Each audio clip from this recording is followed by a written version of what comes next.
Fridge making, ఫ్రిడ్జ్ని ఏ విధంగా తయారు చేసుకుంటాం అనేది. సో ఈ ఫ్రిడ్జ్కి తయారు చేయకుండా ఎటువంటి మెటీరియల్ తీసుకోవాలంటే మనం తీసుకోవాల్సిన మెటీరియల్ అంటే ఎవాపరేటర్, దీని పేరు అంటే ఎవాపరేటర్, కండెన్సర్ తీసుకోవాలి, కంప్రెసర్ తీసుకోవాలి, కాపర్ పైప్స్ తీసుకోవాలి, క్యాపిల్ తీసుకోవాలి, ఫిల్టర్ తీసుకోవాలి.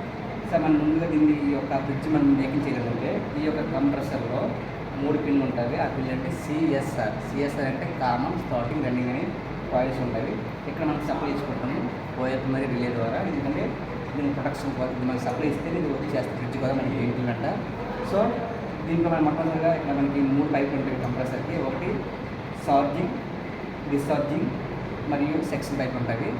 సో ఫస్ట్ మనం గ్యాస్ ఎక్కించుకోవాలి. ఛార్జింగ్ పైప్ ద్వారా, ఈ ఛార్జింగ్ పైప్ ద్వారా మనం గ్యాస్ ఎక్కించుకోవాలి. ఈ గ్యాస్ ఎక్కిన తర్వాత ఈ పిన్ వేయాలి, వాల్ పిన్ వేసిన తర్వాత మనకి డిశ్చార్జ్ పైప్ ద్వారా కండెన్సర్ కనెక్షన్ ఇచ్చి, కండెన్సర్ నుంచి ఎండింగ్ నుంచి మనం ఫిల్టర్ ఇచ్చుకోవాలి. ఫిల్టర్ నుంచి క్యాపిలర్కి మనం సప్లై మనం కనెక్షన్ ఇచ్చుకోవాలి, దానికి ఎండింగ్ తీసుకోవాలి. క్యాపిలర్ ఎండింగ్లోని మనకి ఎవాపరేటర్ యొక్క స్టార్టింగ్ ఇచ్చుకోవాలి.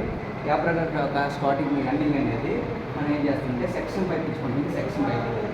సో దీని వర్కింగ్ ఎలా ఉంటుందంటే మనం దీనికి ఎటువంటి ప్రెజర్ అవ్వాలంటే R134A అనే గ్యాస్ మనకి ఇవ్వాలి. ఆ గ్యాస్ ఇచ్చిన తర్వాత మనకి డిశ్చార్జ్ పైప్ ద్వారా కండెన్సర్లోకి హై ప్రెజర్, హై టెంపరేచర్తో వెళ్తుంది.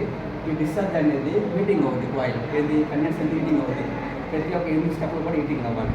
హీటింగ్ అయిన తర్వాత అక్కడి నుంచి ఏం చేస్తుంది, ఎండింగ్ నుంచి ఈ డిశ్చార్జింగ్ యొక్క ఎండింగ్ నుంచి ఏం చేస్తుంది, మనం ఫిల్టర్ ఇచ్చుకోవాలి. ఫిల్టర్ ఏం ఇచ్చుకుంటే ఈ ఫిల్టర్లో ఏదైనా చెత్త చెదరం ఉంటే ఇక్కడ ఫిల్టర్ చేసి మనకి క్యాపిలర్ అనేది ఒక చందనం గొట్ట ఉంటుంది. దీని ద్వారా హై ప్రెజర్ అనేది వద్దనే కూడా పంపిస్తుంది. ఇందులోకి వచ్చిన హై లిక్విడ్ ప్రెజర్ అనేది ఎవాపరేటర్లో ఎంటర్ అయిన తర్వాత ఆ హై హీట్ అనేది లిక్విడ్గా మారి కూలింగ్ అవుతుంది. కూలింగ్ అనేది ఈ ఎవాపరేటర్ లోపల స్టార్టింగ్ అవుతుంది. సో ఇందులో ఉన్న మిగిలిన కూల్ కానీ హీట్ కానీ మళ్ళీ బయటికి కండెన్సర్ ద్వారా బయటకు వచ్చి మళ్ళీ సెక్షన్ పైప్ ద్వారా మనకి ఏమవుతుందంటే మళ్ళీ కంప్రెసర్కి వెళ్తుంది. ఈ విధంగా రొటేషన్ సైకిల్ అనేది జరుగుతుంది. దీన్ని మనం కంటిన్యూ ఏమవ్వాలి, సప్లై అవ్వాలి. సప్లై ఇస్తుంది, కూలింగ్ అనేది జరుగుతుంది.